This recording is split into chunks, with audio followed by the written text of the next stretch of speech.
Olá, é um prazer estar aqui com você novamente. Eu sou Edivaldo Oliveira e nós estamos no Lições Vivas, onde nós estudamos juntos a Palavra de Deus. E hoje é a terceira lição. A falar sobre o chamado de Deus.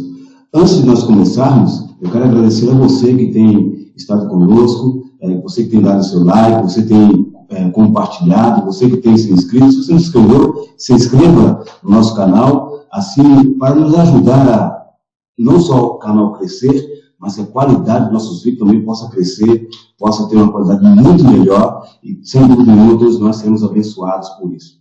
Antes de nós começarmos a introdução no tema de hoje, eu gostaria de, junto com você, neste momento, orar pedindo a unção de Deus para o estudo dessa semana. Bom Deus e Pai, nós te louvamos pelo teu cuidado, pelo teu amor, pela oportunidade que o Senhor nos dá de estar reunidos aqui neste momento, e vamos abrir tua palavra, que o Senhor possa nos ajudar a, pelo entendimento do Espírito Santo, compreender e colocar em prática nossa vida diária. Abençoe, Pai, por favor, em nome do Senhor Jesus, cada pessoa que está neste momento assistindo, e que eles possam ser ricamente, Senhor Deus, agraciados por tua palavra. Eu te peço essas bênçãos, não porque nós merecemos, mas clamo-a em nome do Senhor e Salvador Jesus. Amém. Ok? Vamos lá então para o estudo de hoje, o chamado de Deus. A Bíblia está repleta de histórias de pessoas que Deus escolheu para realizar tarefas específicas. Zorobabel, Esdras e Neemias foram algumas dessas pessoas que foram chamadas por Deus. Eles foram chamados por Deus para uma tarefa. E a tarefa era reconstruir o que estava em ruínas. Entretanto, a reconstrução, nesse caso, envolvia vários trabalhos. Como, por exemplo, levar o povo de volta para Jerusalém, reconstruir o templo e a cidade, ensinar o povo sobre Deus e guiá-lo de volta a um relacionamento de compromisso com Ele. Será que Deus tem um chamado específico para cada pessoa?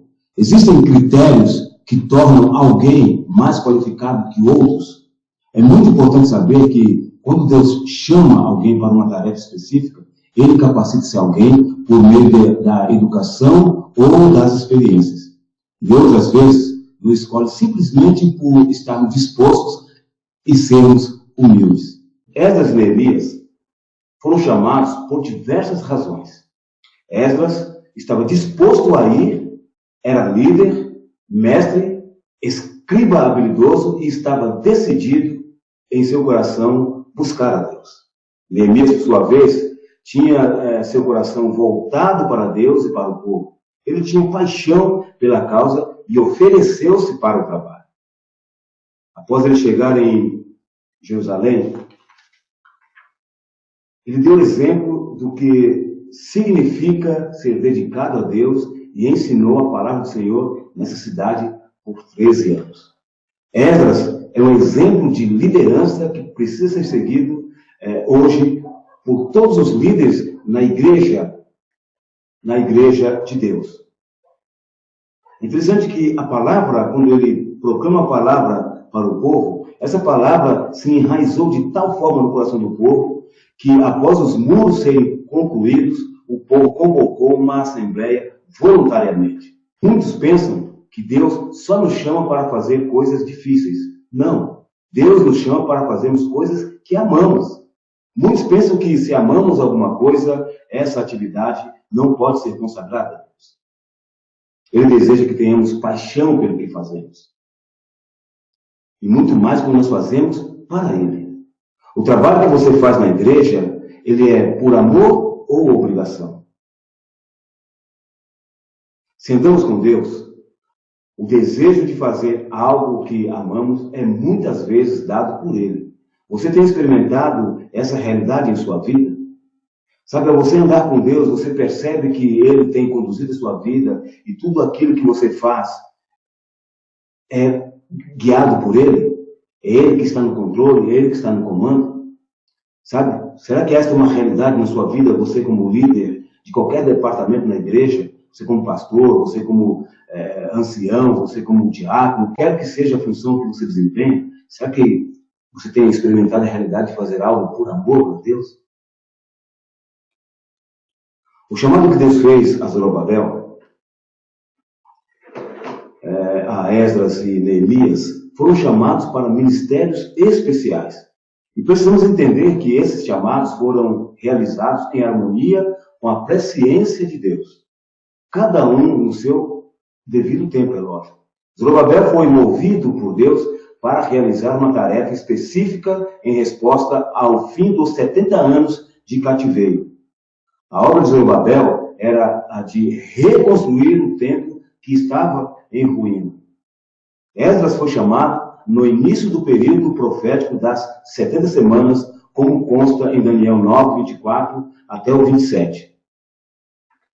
O começo desse período profético corresponde à ordem de Artaxerxes para reconstruir a cidade de Jerusalém no ano 457 a.C.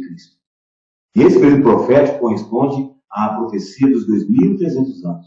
Por meio das profecias, Deus demonstra de forma especial que está no controle dos acontecimentos e cuida do mundo.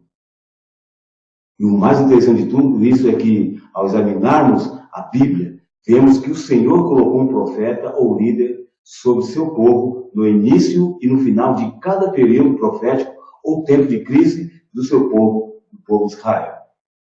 Por exemplo, Moisés na época do Êxodo, Josué no final da trajetória de Israel pelo deserto, quando o povo de Deus chegou à terra prometida. E vemos o cuidado de Deus em todo o tempo, enviando um profeta ou líder no início e no fim de períodos proféticos. O ano de início da profecia das 70 semanas, em 457 a.C., é muito importante, pois ela marca o início da profecia das 2.300 tardes e manhãs, de Daniel 8,14, e esse decreto serve de ponto de partida para as duas profecias. As 70 semanas terminaram no ano 34 depois de Cristo, quando a pregação do Evangelho ela foi estendida e alcançou os gentios. E essa data foi marcada pela morte de Estevão e pela perseguição da igreja primitiva. A metade da última semana coincidiu com o ano 31 depois de Cristo, ano em que Jesus morreu. Aí nós vemos o cuidado de Deus durante todas as épocas, e inclusive chega até nós. Por exemplo, Noé. Noé foi chamado antes do dilúvio. Abraão ele foi chamado para ser o pai do povo de Deus. Moisés foi chamado para guiar o povo do êxodo à fronteira da terra prometida. E Josué foi chamado para introduzir o povo na terra prometida. Samuel, chamado para ser juiz no início da monarquia.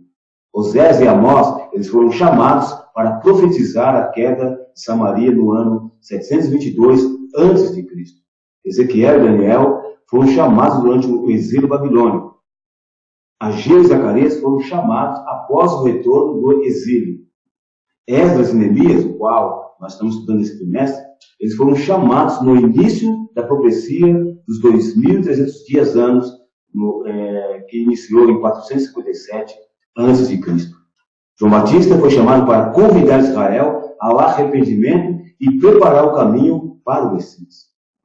Estevão foi chamado para testemunhar aos gentios e mostrar que os períodos proféticos das 70 semanas haviam terminado.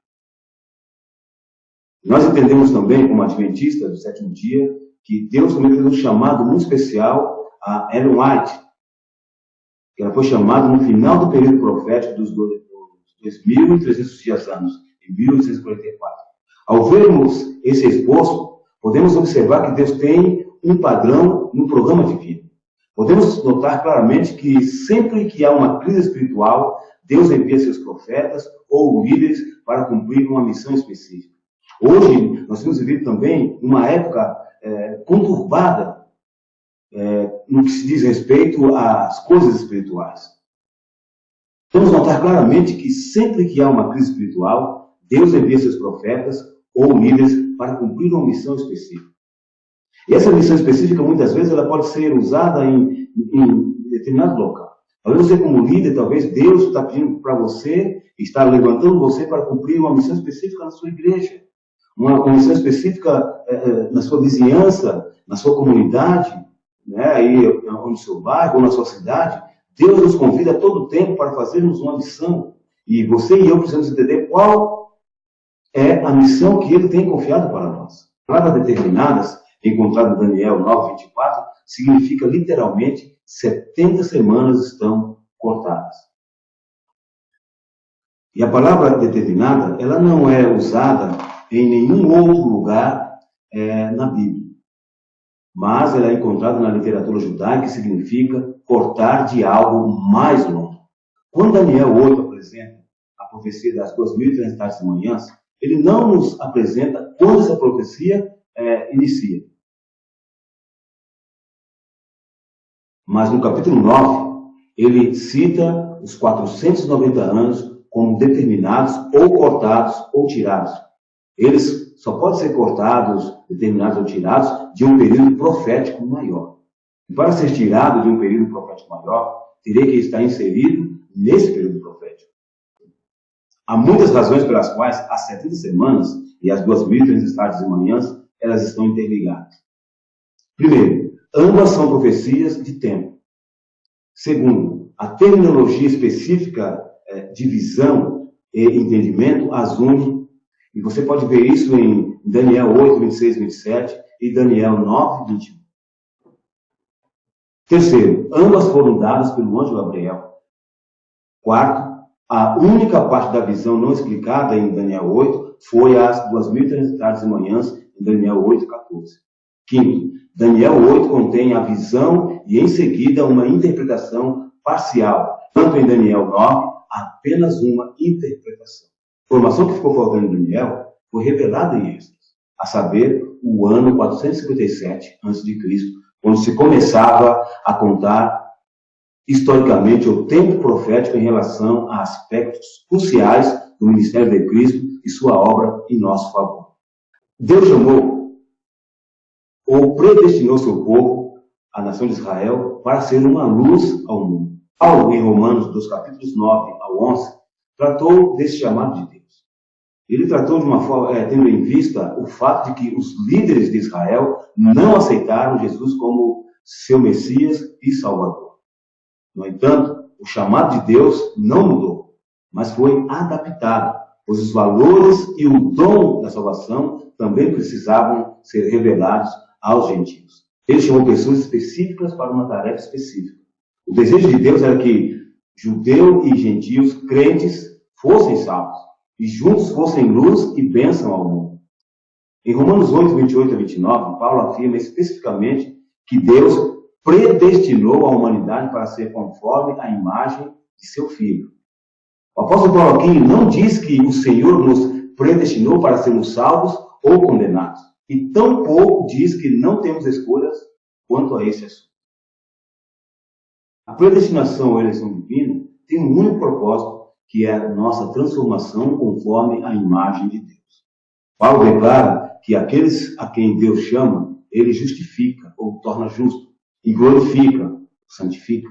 Nós não temos que nos transformar a nós mesmos, é Deus, o Espírito Santo, é quem realiza essa obra em cada um de nós. A eleição a qual o apóstolo Paulo enfatiza é a eleição para uma obra específica. O povo de Israel havia sido escolhido para levar as boas novas sobre Deus ao mundo. No versículo 13 do capítulo 9 do livro de Romanos, o apóstolo Paulo, no contexto dessa passagem, estava dizendo que Jacó havia sido escolhido, mas não Esaú. Mas Jacó havia sido escolhido para quê? Para ser o pai da nação israelita. Muitos compreendem a frase amei Jacó, porém me aborreci de Esaú, como que se Deus amou somente um dos irmãos. Isso não é verdade, pois existem dois tipos de eleição ou escolha que Deus faz. A primeira, Ele escolhe cada um de nós para a salvação e deseja que sejamos transformados à sua imagem. Segundo, Ele escolhe pessoas diferentes para tarefas específicas. É muito bom sabermos que a predestinação na Bíblia, ela tem 3 significados. O primeiro significado é que Deus predestinou que existisse apenas um caminho para a salvação. E isso é muito importante, você e eu ficarmos sabendo disso. Que Deus predestinou que existisse apenas um caminho para a salvação. E esse caminho você sabe qual é. O próprio Jesus Cristo disse: eu sou o caminho, a verdade e a vida. Ninguém vem ao Pai se não for por mim. E segundo, Deus predestinou algumas pessoas para uma tarefa específica a fim de cumprir uma missão particular. Pois Deus tem uma missão mundial. Ou seja, Deus, ele predestina algumas pessoas, não são todos, mas ele predestina algumas pessoas para tarefa específica, para cumprir uma missão particular, em vários cantos do mundo, pois Deus tem uma missão mundial para ser cumprida, para ser levada. Deus predestinou o clímax da história humana para o momento em que ele virá como juiz e dará sua recompensa. Eu quero fazer aqui uma observação.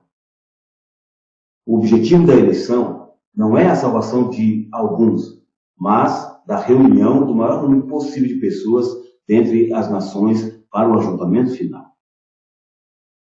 Mas todos nós temos uma responsabilidade nesta missão que Deus confiou para cada um de nós.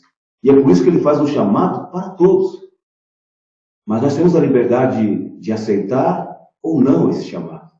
Assim como podemos aceitar ou rejeitar a salvação que ele nos oferece. Ele pode nos colocar em uma posição específica, mas podemos escolher não seguir suas ordens. Ele deseja que façamos determinadas coisas por ele, assim como nos convida a nos tornarmos como ele. Se fizermos o que ele nos indica, revelamos em nossa vida a realidade da salvação que ele nos deu. Saul, por exemplo, ele foi coroado rei, mas infelizmente nunca entregou completamente seu coração ao Senhor, apesar da tarefa que lhe foi confiada. Moisés colocou vários empecilhos e desculpas para não aceitar a missão, e até pediu a Deus que enviasse outra pessoa menos ele. Ao lermos a história de Moisés, descobrimos o líder poderoso, embora falho, em que ele se tornou. No final, Moisés cumpriu fielmente a tarefa que Deus o havia chamado para realizar. Podemos aprender algo muito interessante com essa história. Deus, ele não escolhe os capacitados, mas capacita os escolhidos. O tempo da vinda de Cristo, sua unção pelo Espírito Santo, sua morte e a pregação do Evangelho aos gentios foram definitivamente indicados. O povo judeu teve o privilégio de compreender essas profecias e reconhecer seu cumprimento na missão de Jesus. Cristo insistia com seus discípulos quanto à importância do estudo profético. Referindo-se à profecia de Daniel, acerca do tempo deles, disse: quem lê, entenda. Depois de sua ressurreição, ele explicou aos discípulos, em todos os profetas, o que deles se achava em toda a Escritura. Hoje também precisamos entender as profecias para entender o tempo em que vivemos. Deus, da mesma forma como chamou pessoas no passado, ele nos faz um chamado também. Alguns, como Moisés, arrumam várias desculpas. Outros, como Jonas, aceitam o chamado, mas se desviam da missão. Ou como Saul, que aceitam, mas fazem a sua própria vontade. Talvez alguns ajam como Judas, aceitam o chamado, vendo nele uma maneira de obter lucro. Mas podemos ser sempre como Esdras e Neemias, que foram sem questionar. Deus hoje tem um chamado para mim e para você. Você tem aceitado o chamado de Deus para você? Aonde você está? Você pode entender o chamado de Deus para a sua vida. E o chamado de Deus é para a proclamação da sua mensagem, do seu evangelho. Você e eu temos uma missão. E compete somente a você cumprir essa missão que Deus está dando. Que você tenha entendido essa lição e perceba que Deus está no controle de todas as coisas, inclusive da sua vida. É Ele que sabe o que é melhor para você. Então aceite o chamado de Deus, mesmo com suas limitações. Não se preocupe com as suas limitações. Deus ele completará. Deus fará tudo para que você seja um bom líder, para que você seja uma pessoa consagrada que faça a vontade de Deus. Aceite o chamado de Deus com humildade. Deus te abençoe, Deus te guarde. Esse é o meu desejo, essa é a minha oração. Fique na paz, fique com Deus.